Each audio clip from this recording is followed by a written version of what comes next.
पाहिजे, दाऊद शेखला फाशी झालीच पाहिजे। फाशी द्या, आरोपीला फाशी द्या, आरोपीला फाशी झालीच पाहिजे। जय घोषणा। फाशी द्या, आरोपीला फाशी द्या, फाशी द्या, फाशी द्या, आरोपीला फाशी द्या, फाशी द्या, फाशी द्या, दाऊद शेखला फाशी द्या, फाशी द्या, फाशी।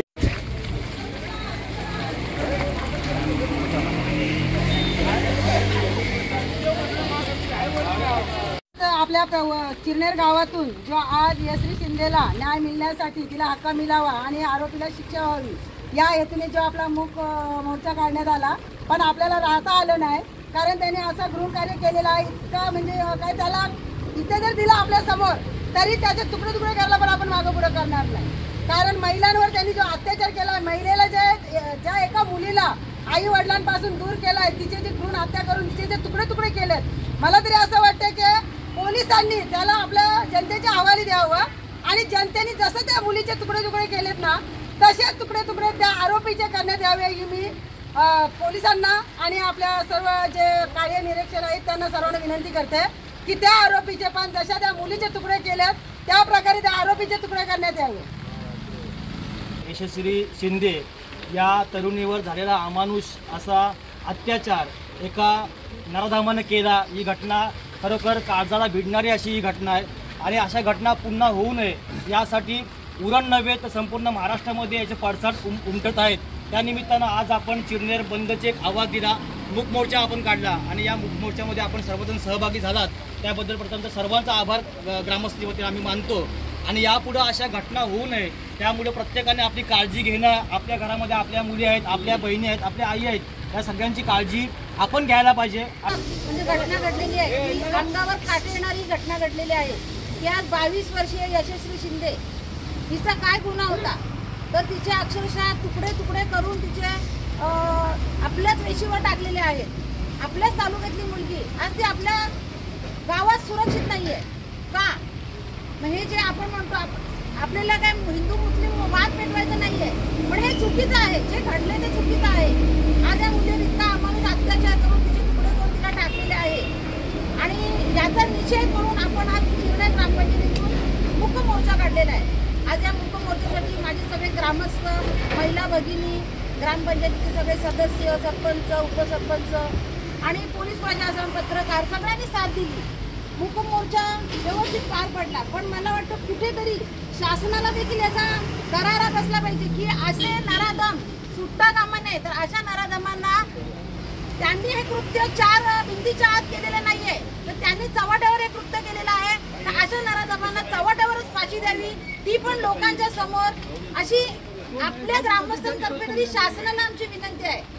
25 तारखेला जी घटना झाली यशस्वीची, बरोबर आहे, त्याच्यामध्ये तो तर कर्नाटकचा, त्याला बोरीमध्ये कोणतरी रूम दिली, रूम कोणी दिली? आपल्याच कोणत्यापैकी एकाने हिंदूनी रूम दिली त्याला, तिथे तो राहत होता।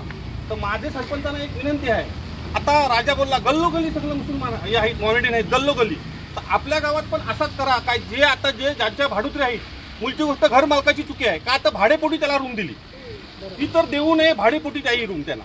कारण कसं आहे, जर त्यांना आता जर आला बसला नाही तर शेवटी आपल्या पण सगळ्यांच्या मुली आहेत, उद्या काही प्रकार होऊ शकते आणि हा कसा आहे तो प्रत्येक जण हात वरती करते काय नाही, तर आपण ज्या आता जे लोक आहेत आपल्याकडे मॉमेडियन लोक आहेत त्यांच्यावर आताच काहीतरी एक निर्णय घेऊया आणि ठोस निर्णय घेऊ। म्हणजे जर आपल्याला यांना पण बोलायला नको कुठेतरी वाव, कारण कालच्या मी व्हॉट्सअपच्या चर्चा ऐकल्या यांच्या, म्हणून मी प्रतिक्रिया व्यक्त केली, कारण कोण न कोण बोलणार नाही म्हणून मी बोललो। तर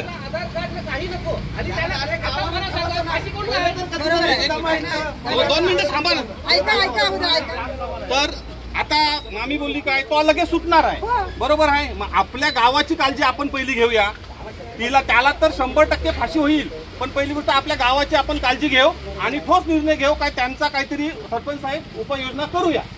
अरे ये बाबा, मुसलमानांना देऊन आपला काय फायदा आहे? काहीच नाही, काय तेव्हा त्यांचा काय आपला कर भेटते का? त्यांचा मोठा गोडाऊन आहे, 5-10 लाख चिरनेर गावाला भेटतात, त्यांचा काहीच फायदा नाही, मग त्यांना गावात ठेवता का? त्याला जे आपलं स्थायिक 2-4 आहेत त्यांना ठेवा, बाकी सगळं जाऊ दे।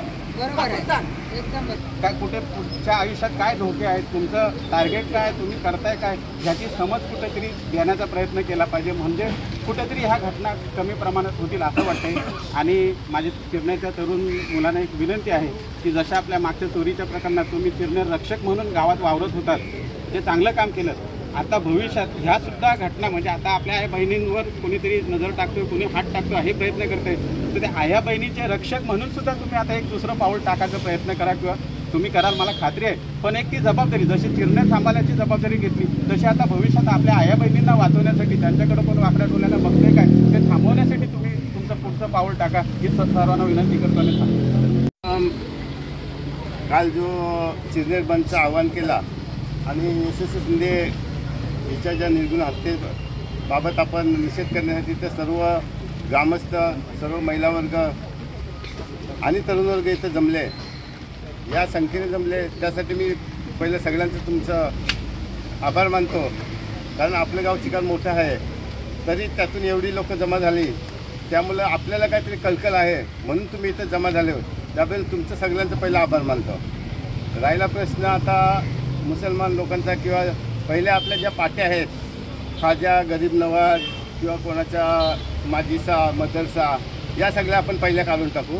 मी सरपंचच्या नात्याने तुम्हाला इथं आश्वासन देते की 2 दिवसात त्या पाट्या दिसणार नाही तुम्हाला. आणि आपण येत्या ग्रामसभेला एक चांगला ठराव घेऊन याच्याबाबत काय ठोस निर्णय करायचा तो तर आपण घेऊ.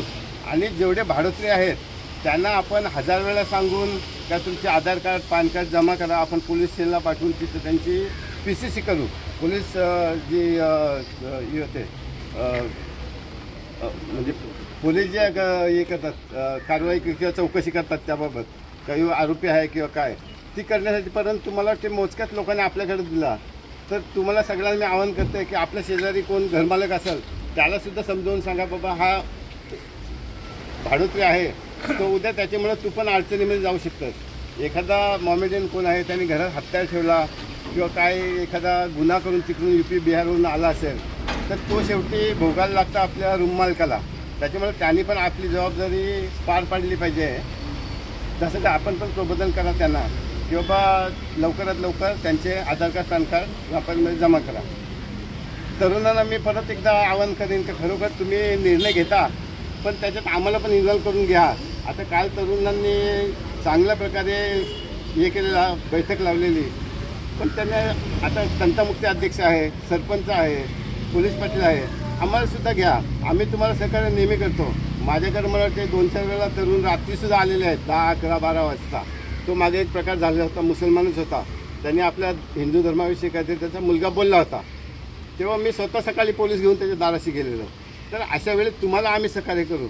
तुम्ही काय करता भावनेच्या भरात एखादे तुमचं पण पुढचं भवितव्य आहे, तुम्ही उगाच काहीतरी कराल 2-4 जाऊन आणि त्याच्यात तुम्हाला अडचण नको निर्माण व्हायला. त्याला आमचा सपोर्ट घ्या, आम्ही तुम्हाला मदत करतो. तर हे गाव आपल्या सगळ्यांना मिळून सांभाळायचं आहे आणि पुढे चालायचं आहे. तर परत एकदा सगळं तुमचा आभार मानून मी माझे 2 शब्द इथंच बंद करतो. धन्यवाद. आजच्या या मुकमोर्चासाठी आणि निषेध सभेसाठी उपस्थित असलेले चिरनेरचे सर्व संवेदनशील ग्रामस्थ, प्रथमतः 25 तारखेला झालेल्या या अतिशय वाईट घटनेचा मी चिरनेर ग्रामस्थांच्या वतीनं जाहीर निषेध करतोय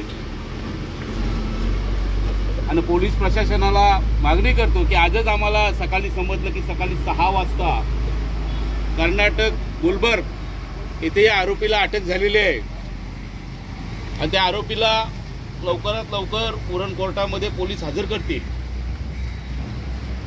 परंतु राहिली ही एक बाजू. आज आपण जो मुकमोर्चा काढलाय याच्यातून आपली मागणी आहे की हा क्रूर कर्म आहे, अतिशय क्रूर अशी घटना या दाऊद शेखनी केलेली आहे. ही लढाई ही कुठल्या जाती धर्माविरुद्ध नाही, कुठल्या धर्माच्या विरुद्ध नाही, परंतु जी परिस्थिती निर्माण झाली या परिस्थितीला जबाबदार असणाऱ्या या क्रूर कर्माच्या विरोधातली ही लढाई आहे. भविष्यामध्ये अशा प्रकारच्या घटना घडू नये म्हणून प्रशासनानं अतिशय खबरदारी घेणं गरजेचं आहे. आज या मुकमोर्चाच्या माध्यमातून आम्ही पोलीस स्टेशनला वरिष्ठ पोलीस निरीक्षक ACP साहेबांना एक विनंती करतो की या दाऊद शेखला फाशीच व्हायला पाहिजे, खऱ्या अर्थानं त्याला जनतेच्या हवाली करायला पाहिजे आणि ज्या कृत्य त्यांनी केले ते कृत्य त्याच्यासोबत जनतेने घडवायला पाहिजे. त्याच वेळेला अशा प्रकारच्या या क्रूरकर्माला कुठेतरी आला बसेल. राहिला विषय की आपल्या सुरक्षेच्या दृष्टीनं अतिशय महत्त्वाचा असा विषय आहे. आता जो अमरने इथे विषय मांडला ही खरोखर एक गोष्ट अतिशय चांगली गोष्ट आहे. परंतु आज भास्कर मोकल सरपंच आहे, काल कोणतरी सरपंच होता, कुठली तरी ग्रामपंचायत होती आणि माझ्या माहितीप्रमाणे टंटामुक्ती अध्यक्ष असतील सातत्याने आपल्या या घर मालकांना गाववाल्यांना सांगत असतात की आपल्याकडे जो बाबा कोण भाडोत्री आहे या भाडोत्र्याचे कागदपत्र, त्याचे दाखले, त्याचा आधार कार्ड, काय त्याचे असतील एव्हिडन्स हे तुम्ही तिथे जमा करा ग्रामपंचायतला. परंतु याच्यामध्ये कुठेतरी आपल्याकडनं सुद्धा हलगर्जीपणा होतो आणि मग आपल्या जाग केव्हा येतोय ज्यावेळेला अशा प्रकारची कुठली तरी घटना घडतोय त्यावेळेला अशा प्रकारचे प्रश्न पुन्हा ऐरणीवर येतात. आणि म्हणून माझी सर्व ग्रामस्थांना विनंती आहे की आज यशस्वी शिंदेची हत्या झाली, अशा प्रकारच्या चोरीच्या केसेस घडतात, मागे त्या मुलीच्या किडनॅपिंगचा प्रकार घडला होता. याला जर कुठेतरी आला बसायचा असेल तर घर मालकाने निश्चितपणे यांची जे कागदपत्र आहेत भाडोत्र्यांची ही जास्तीत जास्त लवकर ग्रामपंचायतमध्ये जमा करणं. कारण ही कागदपत्र जर जमा झाली या लोकांची तर ती आपण पोलीस स्टेशनला देऊन त्यांचा सायबर कॅफेच्या माध्यमातून ते नक्की कुठले आहेत, त्यांचा काय पेशा आहे, काय व्यवसाय, कुठं राहतात, मूळचे कुठले रहिवासी आहेत हे त्यांना सर्व तपासता येईल. म्हणून याच्यामध्ये सुद्धा ग्रामस्थांनी जास्तीत जास्त सहकार्य करणं गरजेचं आहे. घर मालक आहेत, गाले मालक आहेत, यांना सुद्धा बोलवा, त्यांना सुद्धा समज द्या, त्यांना सुद्धा सांगा की अशा प्रकारची कारवाई ग्रामपंचायतला करणं आहे आणि म्हणून तुमचं कागदपत्र तुम्ही इथे जमा करणं अत्यंत गरजेचं आहे. मी पुन्हा एकदा ज्या यशस्वी शिंदेवर अत्याचार झाला, तिची अमानुषपणे हत्या झाली, त्या हत्येमध्ये जो दाऊद शेख नावाचा जो आरोपी आहे आणि त्याच्यासोबत काही साथी संघटने असतील अशा या सर्व क्रूर कर्मांचं मी चिरनेर ग्रामस्थांच्या वतीनं जाहीर निषेध करतोय. आणि भविष्यामध्ये या चिरनेरच्या सुरक्षेसाठी आपण सर्वांनी अशाच प्रकारे एकत्र या अशी आपल्याला विनंती करतो आणि माझे 2 शब्द पुरे करतो. तुकाराम महाराज यांची अभंगवाणी आणि छत्रपती शिवाजी महाराज यांच्या राजाज्ञा आज आपण खऱ्या अर्थानं विसरलेलो आहोत. इथं माझ्या मुली आहेत, माझ्या भगिनी आहेत, माझ्या आया आहेत, इथे माझे वरिष्ठ आहेत, बंधू आहेत आणि मुलं आहेत. या आपण छत्रपतींचे आणि संतश्रेष्ठांचे जे विचार होते ते आपण अंगीकारले नाही म्हणून आज ही घटना अशा घडत आहे. तर हे सर्व राजाज्ञेमध्ये दिलेलं आहे, आपल्या राजाने दिलेलं आहे आणि ह्या राजाज्ञा आपण स्वतःहून अंगीकारल्याशिवाय समाज सुधरू शकत नाही. स्वतः तुम्ही अंगीकारा, दुसरा समाज ऑटोमॅटिक तिकडे येईल. आपण जर आपल्या आया बहिणींची जर अवहेलना केली तर दुसऱ्यांना सुद्धा तसंच होतं ना. स्वतःपासून सुरुवात करा. या काय मी सांगत नाही, संतश्रेष्ठ तुकाराम महाराज आणि छत्रपती शिवाजी महाराज यांच्या राजाज्ञा आहेत, ह्यांचा विसर आपल्याला पडलेला आहे, त्याचा आपण अंगीकार केलेला नाही. इथे खेदानं मला नमूद करावंसं वाटतंय. तुम्ही आज एवढ्या मोठ्या संख्येनं आलात, मी सगळ्यांचा फार फार ऋणी आहे आणि आभार आहे. मला 2 शब्द बोलण्याची तुम्ही संधी दिली त्याबद्दल. ग्रामपंचायतने केलेल्या आव्हानाला सर्वांनी दिलेला प्रतिसाद बघता आजच्या या यशस्वी शिंदे ताईंच्या न्याय हक्कासाठी आपण या मोठ्या संख्येने उपस्थित राहिल्याबद्दल ग्रामपंचायतीच्या वतीनं आपणा सर्वांचं मी मनपूर्वक आभार मानतोय आणि 2 मिनिटांसाठी सर्वांनी श्रद्धांजलीसाठी उभं राहायचं.